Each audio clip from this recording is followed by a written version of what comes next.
The Creeper in the Crypt by Robert Bloch. In Arkham, where ancient gables point like wizards' fingers to the sky, strange tales are told.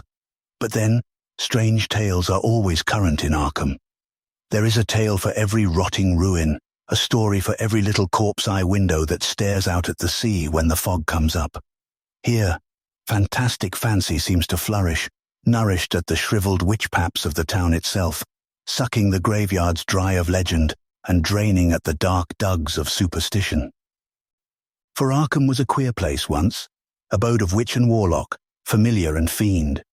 In olden days the king's men cleared the town of wizardry.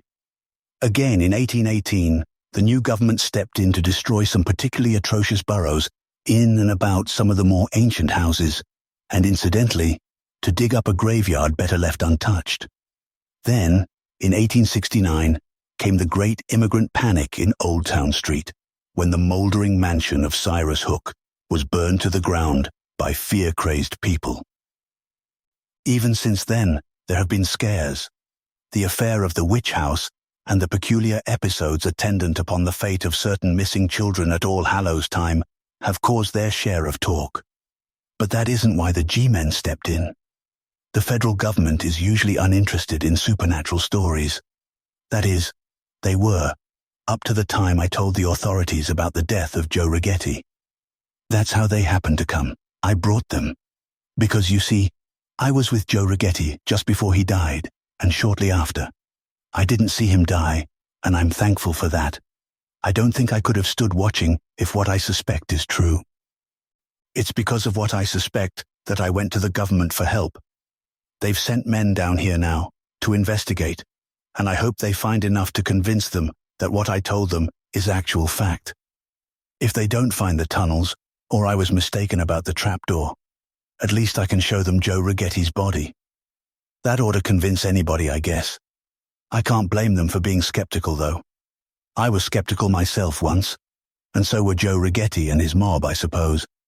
But since then, I have learned that it is wiser not to scoff at what one does not understand. There are more things on earth than those who walk about upon its surface. There are others that creep and crawl below. I had never heard of Joe Righetti until I was kidnapped. That isn't so hard to understand. Righetti was a gangster and a stranger in the town. I am descended from Sir Ambrose Abbott, one of the original settlers. At the time of which I speak, I was living alone in the family place on Bascom Street. The life of a painter demands solitude. My immediate family was dead, and although socially prominent through accident of birth, I had but few friends. Consequently, it is hard to understand why Righetti chose me to kidnap first. But then, he was a stranger. Later I learned that he had been in town only a week, staying ostensibly at a hotel with 3 other men, none of whom was subsequently apprehended. But Joe Righetti was a totally unknown factor in my mind until that night when I left Tarleton's party at his home on Sewell Street. It was one of the few invitations I had accepted in the past year. Tarleton had urged me, and as he was an old friend, I obliged. It had been a pleasant evening. Brent, the psychiatrist, was there, and Colonel Warren, as well as my old companions of college days, Harold Gower and the Reverend Williams. After a pleasant enough evening, I left, planning to walk home as I usually did, by choice. It was a lovely evening, with a dead moon wrapped in a shroud of clouds, riding the purple sky. The old houses looked like silver palaces in the mystic moonlight, deserted palaces in a land where all but memories are dead. For the streets of Arkham are bare at midnight, and over all hangs the age-old enchantment of days gone by. Trees tossed their twisted tops to the sky, and stood like furtive conspirators in little groups together, while the wind whispered its plots through their branches. It was a night to inspire the fabulous thought and imaginative morbidities I loved so well. I walked slowly, contentedly, my thoughts free and far away. I never saw the car following me, or the man lurking ahead in the gloom. I strolled past the great tree in front of the Carter house, and then, without warning, balls of fire burst within my head, and I plunged unconscious into waiting arms. When I recovered, I was already there in the cellar, lying on a bench. It was a large cellar, an old cellar. Wherever I looked there was stone and cobwebs. Behind me lay the stairs down which I had been carried. To the left was a little room, like a fruit cellar. Far down the stone wall to the right I could discern the looming outlines of a coal pile, though furnace there was none. Directly in the space before me was a table and 2 chairs. The table was occupied by an oil lamp and a pack of cards in solitaire formation. The chairs were likewise occupied by 2 men, my captors. One of them, a big red-faced man with the neck of a hog, was speaking. "Yeah, Rigetti. We got him easy. We follow him like you say from house and grab him in front of tree. Right away, come here. Nobody saw nothing." "Where's Slim and the Greek?" asked the man who was playing solitaire, looking up. He was short, slim and sallow. His hair was dark, probably the leader. I realized, of course, that I had been kidnapped. Where I was or who my captors were, I could not say. My throbbing head cleared, and I had enough sense not to bluster or start trouble.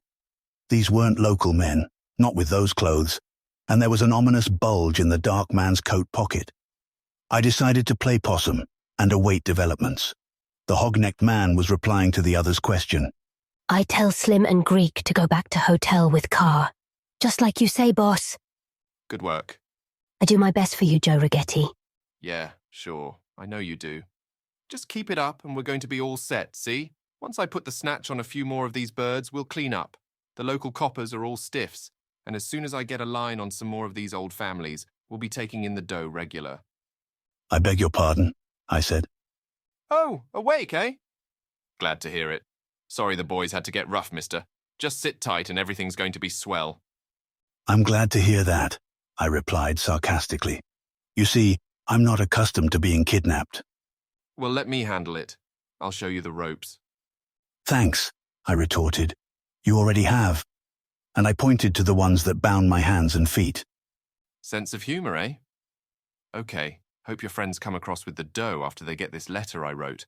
Or maybe the rest isn't going to be so funny." "What next?" I said, desperately hoping that something would turn up to give me an opening of some sort. "You'll see soon enough. First, I'm going to sit with you down here for the rest of the night." The man's face paled. "No, boss. You know stay down here." "Why not? What's the matter with you turning yellow on me, eh?" "I'm not. But you know what happened has here before, boss. How they find Tony Filippo's leg, lying on floor with no body left." Lay off the bedtime stories. You yokels make me sick with that stuff. "But dot's true, boss. They never was for to find any more of old Tony Filippo. Just his leg on cellar floor. Dot why his mob go away so quick. They no want for to die, too." "What do you mean, die?" The man's face paled, and his voice sank to a hushed whisper that blended with the cellar's darkness. A shadow voice in a shadow world. "Dot what everyone say, boss. Dot house is witched, like haunted one maybe. Nobody put Tony Filippo on spot.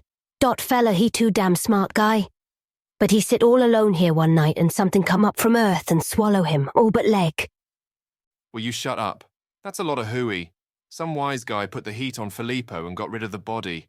Only his leg was left to scare off the rest of his mob. Are you trying to tell me a ghost killed him, sap?" "Yeah, sure.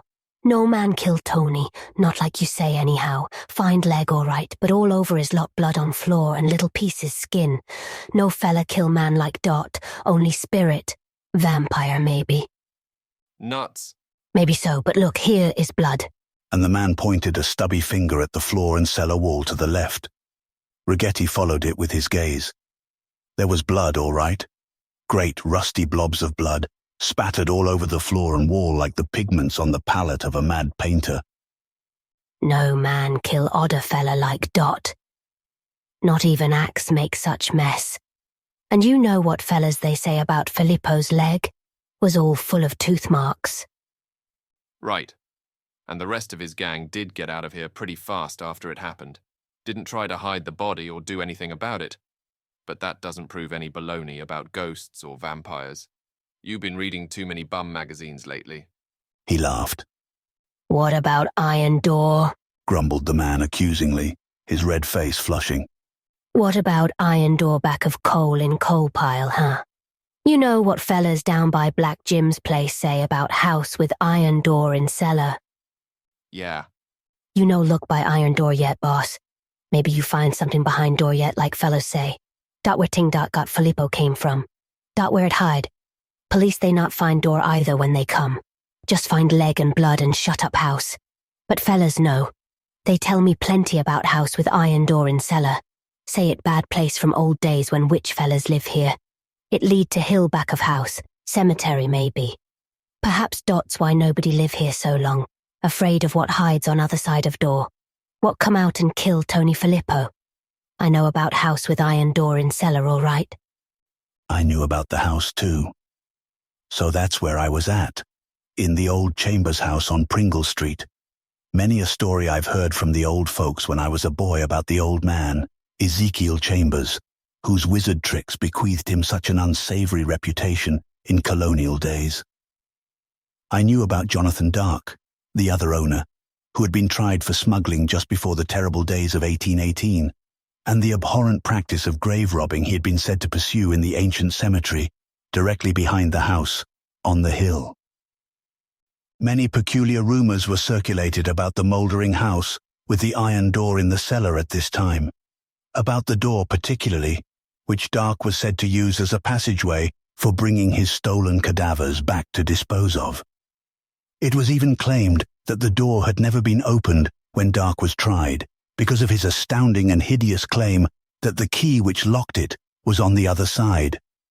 Dark had died during the trial, while in prison, babbling blasphemies that no man dared believe. Monstrous hints of what lay beneath the old graveyard on the hill, of tunnels and burrows and secret vaults used in witch days for unhallowed rites. He spoke of tenants in these vaults too, and of what sometimes would come to visit the house from below when a wizard invoked it with the proper spells and sacrifice. There was more too, but then Dark was quite mad. At least everyone thought it better to believe so. Old tales die. The house had stood deserted for many years, until most men forgot the reason for which it had been forsaken, ascribing its vacancy only to age. The public today were utterly unaware of the legends. Only the old ones remembered. The old ones who whispered their stories to me when I was a boy. So this was the dark house to which I had been brought, and this was the very cellar of the tales in question. I gathered from the remarks between Ragetti and the superstitious man that another gang had recently used it for a hideaway until the death of their leader. Indeed, I even vaguely remembered some newspaper reports of Tony Filippo's murder. And now Ragetti had come from New York to use it as a base. Clever scheme of his, evidently, coming to an old New England town and kidnapping the local gentry to hold for ransom, then hiding them away in some old deserted house so conveniently protected by superstition. I supposed that there would be more victims after me too. The man was smart and cunning enough to get away with it. These thoughts flashed through my mind during the argument between the man and his leader, but their altercation came to an abrupt halt. I wish you get her of here. If you stay only one night, Dot ting he come. Dot's all Tony Filippo stay. Shut up, you fool. Didn't we stay here last night too, before the job, and nothing happened? Yeah, sure, I know. But we stay upstairs, not by cellar. Why not keep fella upstairs? Because we can't afford to risk being seen. Now cut the chatter. He turned to me. Listen, you. I'm sending this guy out with a ransom letter right now to your friends back at the party. All you have to do is keep your mouth shut and sit tight. But any funny business means you're through, see? I kept silent. Take him in there and tie him up. Ragetti indicated a fruit cellar adjacent to the stairs. The man, still grumbling, dragged me across the floor and into the room. He lit a candle, casting strange shadows over the cobwebbed, dust-drowned shelving on the walls. Jars of preserves still stood untouched, storing perhaps the crop of 100 years ago. Broken jars were still strewn about on the tottering table. As I glanced about, the man tossed me into a chair beside the rickety board and proceeded to lash me to it firmly with a stout rope. I was not gagged or blindfolded again, though the choking atmosphere about me served as a good substitute for both. He left me closing the door. I was alone in the candle-lit quiet. I strained my ears and was rewarded by hearing Rigetti dismiss his henchman for the night, evidently to deliver the ransom note to the proper authorities. He, Rigetti, would stay behind on guard. "Don't run into any ghosts on your way," he called after his companion as the big man lumbered up the stairs. A slamming outer door was his only response. From the ensuing quiet, I judged Rigetti had gone back to his solitaire. Meanwhile, I looked about for some means of escape. I found it at last, on the table beside me. The broken jars, glass edges to cut my bonds. Purposefully, I edged my chair closer to the table end. If I could get a piece of that glass in my hands. As I moved, I strained my ears once more to make sure that any noise made by the chair would be inaudible to Rigetti, waiting outside. There was no sound from the chair as I reached the table, and I sighed with relief as I maneuvered my pinioned hands until they grasped a piece of glass firmly. Then I began to rub it against the edge of the rope which bound them. It was slow work. Minutes ticked away into hours, and still no sound from outside, save a muffled series of snores. Rigetti had fallen asleep over his cards. Good. Now, if I could get my wrists free and work on my feet, I would be able to make it. My right hand was loose at last, though my wrist was damp with mingled sweat and blood. Cutting away from behind was not a precise, calculated sort of job. Quickly, I finished the work on my left, then rubbed my swollen fingers and bent over to saw at the ropes on my legs. Then I heard the sound. It was the grating of rusty hinges. Anyone who has lived in archaic houses all his life learns to recognize the peculiar, eerie clang. Rusty hinges grating from the cellar beyond. From an iron door, a scuffling sound among the coal. The iron door is concealed by the coal pile. Filippo only stayed down here one night. All they found was his leg, Jonathan Dark, babbling on his deathbed. The door locked from the other side. Tunnels to the graveyard. What lurks in graveyards, ancient and unseen, then creeps from crypts to feast. A scream rose in my throat, but I choked it back. Rigetti still snored. Whatever was going on in the outer room, I must not wake him and lose my only chance of escape. Instead, I had best hasten and free my legs. I worked feverishly, but my ears were alert for developments. They came. The noise in the coal pile abruptly ceased, and I went limp with relief. Perhaps rats were at work. A moment later, I would have given anything to have heard the coal rattling again, if only to drown out the new noise. There was something creeping across the cellar floor, something crawling, as if on hands and knees, something with long nails or claws that rasped and scraped. There was something croaking and chuckling as it moved through the cellar dark, something that wheezed with bestial, sickening laughter, like the death rattle in the throat of a plague-stricken corpse. Oh, how slyly it crept, how slowly, cautiously and sinisterly, could hear it slinking in the shadows, and my fingers raced at their work, even while my brain grew numb. Traffic between tombs and a wizard's house, traffic with things the old wives say can never die. Rigetti snored on. What bides below, in caverns, that can be invoked by the proper spell, or the sight of prey, creep? And then, Rigetti awoke. I heard him scream once. He didn't even have time to get up or draw his gun. There was a demoniac scurrying across the floor, as if made by a giant rat, then the faint sound of shredding flesh, and over all, a sudden ghoulish baying that conjured up worlds of nightmare horror in my shattered brain. Above the howling came a series of low, almost animal moans, and agonized phrases in Italian, cries for mercy, prayers, curses. Claws make no sound as they sink into flesh, and yellow fangs are silent till they grate on bone. My left leg was free, then my right. Now I slashed the rope around my waist. Suppose it came in here. They baying ceased, but the silence was haggard with horror.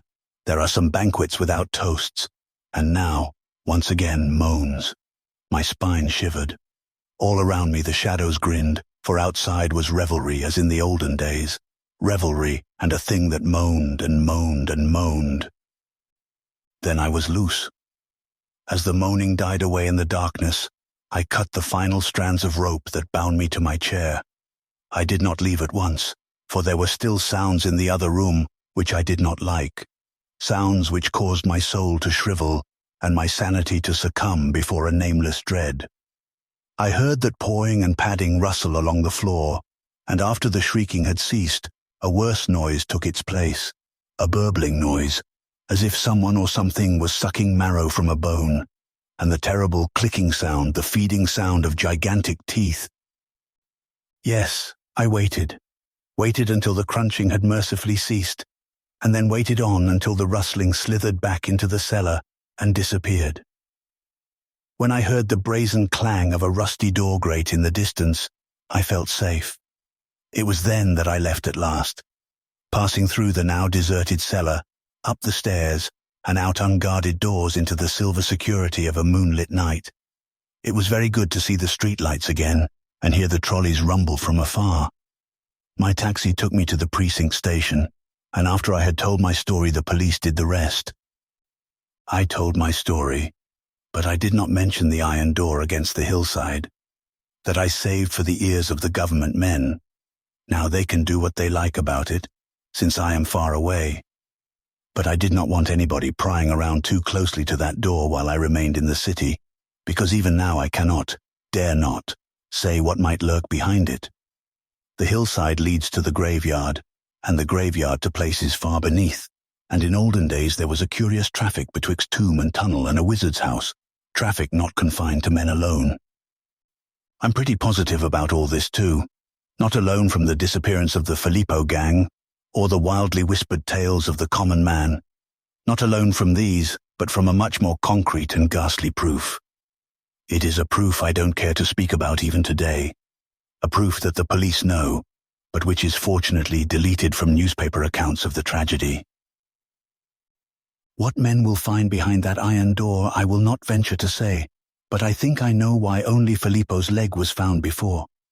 I did not look at the iron door before I left the house, but I did see something else in the cellar as I passed through to the stairs. That is why I ran frantically up the steps. That is why I went to the government, and that is why I never want to go back to witch-haunted, age-accursed Arkham. I found proof. Because when I went out, I saw Joe Righetti sitting in his chair by the table in the cellar. The lamp was on, and I am quite sure I saw no footprints. I'm glad of that. But I did see Joe Righetti sitting in his chair, and then I knew the meaning of the screams, and the crunching, and the padding sound. Joe Righetti, sitting in his chair in the cellar lamplight, with his naked body chewed entirely to ribbons by gigantic and unhuman teeth.